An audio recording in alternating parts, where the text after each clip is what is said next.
Toka Dodoma, tumekutana na changamoto nyingi. Mechi yetu kiukweli haikuwa na maamuzi mazuri, lakini pia kulikuwa na matukio ambayo hayakutupendeza sisi mashabiki, viongozi, lakini hata wachezaji wetu, na ikatokea mpaka mchezaji wetu mmoja mkubwa, mzalendo, mwenye upenzi, mwenye mapenzi na mwenye kujitoa kwelikweli kwa Young Africans, kuonesha wasiwasi kwamba matukio na maendelezo ya marudio ya yale ambayo wanayafanya marefari hapendezi nayo. Ndio maana ameweza kufanya vile. Hakufanya kwa maana nyingine yoyote zaidi ya kutaka kurekebisha na kuonesha wazi kama wanachokifanya hatupendezi nacho na sio sahihi.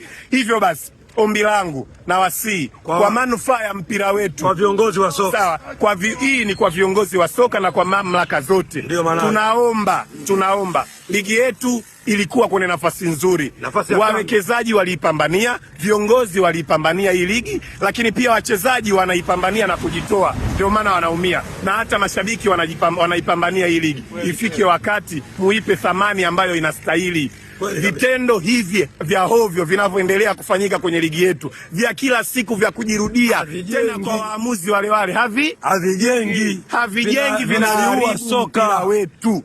Mpira umeteka hisia za watu wengi. Kama mwaka huu mpira ni faraja ya watu wengi. Kama mwaka huu hamtaki tuchukue ubingwa, simseme, lakini ifike wakati na nyinyi mchoke kulalamikiwa, mtambue kama kiongozi ukifanya kazi yako kwa uweledi, hakuna mambo kama haya yatatokea. Si umeelewa? Lakini vitu ambavyo mnavifanya mnavitengeneza wenyewe. Hayo maelekezo mnayapokea, pengine kuna mahali yanatoka. Ifiki wakati muambie tupo kwenye mpira, huku sio siasa, wala huku hatupo katika mambo sijui ya muziki sijui nini. Huku tupo kwenye mpira. Mpira unateka hisia za watu.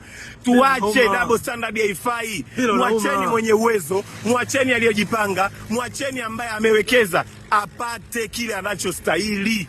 Asante Baraka. Nadhani nimeeleweka. Hatuongei kwa ubaya, hatuongei kwa sababu tunapenda kuongea, tunaongea kwa sababu ni wadau wa mpira, mpira unatuuma. Baraka Yanga, message imewafikia. Asante. Sisi tunarudi Dar es Salaam, tunaenda kupumzika, tunajipanga inshallah kwa mechi zijazo. Lakini naamini haya yaliyotokea basi yatakuwa ni mwisho. Naamini hata nyinyi viongozi na watu wa mpira mnatambua kwamba Tanzania ni sehemu salama. Hivyo hata mpira tunahitaji kuwa salama.